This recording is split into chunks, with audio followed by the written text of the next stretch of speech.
4년 전 전국을 떠들썩하게 했던 여수 국가산단 입주 기업들의 대기오염 물질 배출량 조작 사건, 많은 분들이 기억하실 겁니다. 이르면 다음 달부터 산단 주변 환경오염 실태 조사가 진행될 것으로 보입니다. 산단이 주변 환경에 끼친 영향을 면밀히 살펴보는 조사인 만큼 이에 대한 궁금증이 커지고 있는데요. 보도국 지금을 통해 자세히 살펴봅니다. 송하영 기자, 실태 조사가 추진되는 배경은 무엇인가요? 지난 2019년 4월 환경부는 미세먼지 배출 수치를 조작한 여수 산단 입주 기업들을 대거 적발했습니다. 조사 결과 이들은 무려 4년 동안 대기오염 물질의 측정값을 축소하거나 허위 성적서를 발행한 것으로 드러났습니다. 해당 기업들이 대기로 흘려보낸 물질에는 벤젠과 포름알데히드 등 발암 물질이 다수 포함돼 당시 지역사회에 큰 충격을 안겼습니다. 기업들의 배출량 조작이 용이했던 이유로는 관리 감독의 한계가 꼽혔습니다. 이후 재발 방지책을 논의하기 위해 여수산단 민관협의체가 꾸려졌는데요. 정부와 기업, 환경단체 등이 참여했습니다.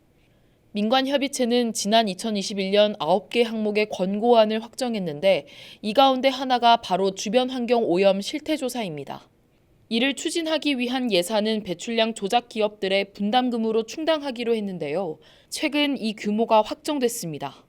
전남도는 배출량을 조작한 여수산단 기업 90곳을 대상으로 납부 확약서를 제출받고 본격적인 조사에 들어갈 계획입니다. 네, 조작 사건 발생 4년 만에 이루어지는 첫 조사인 만큼 의미가 큽니다. 어떤 조사가 이루어집니까? 이번 실태 조사를 위해 투입되는 연구 용역비는 모두 47억여 원입니다. 한국대기환경학회가 진행하고 전남 녹색환경지원센터가 지원하는데요. 착수일로부터 2년 동안 산단 기준 반경 5km 내 주거 지역의 대기 오염도와 사업장 굴뚝조사, 악취조사가 진행될 예정입니다. 이와 함께 해양환경과 토양환경, 하천 등을 대상으로 계절별 조사도 실시됩니다. 전남도는 조사 기간 수시로 보고회를 개최하고 주민 설명회를 열 계획인데요.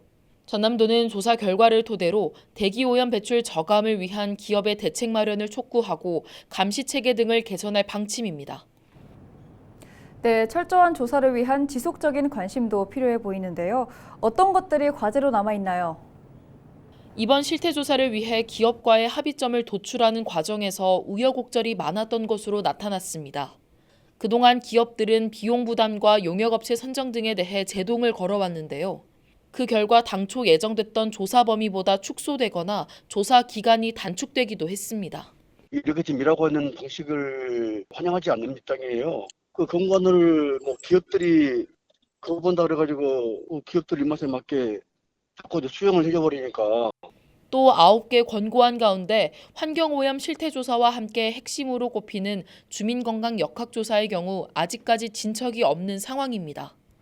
전남도는 추가 조사를 위해 기업들과 협의를 진행하고 있다고 설명했지만 또다시 장기화될 경우 강제로 집행할 법적 근거도 없는 실정이기 때문에 앞으로 추진 과정을 꼼꼼히 따져봐야 할 것으로 보입니다. 네, 여기까지 듣겠습니다. 보도국 지금의 송하영 기자였습니다.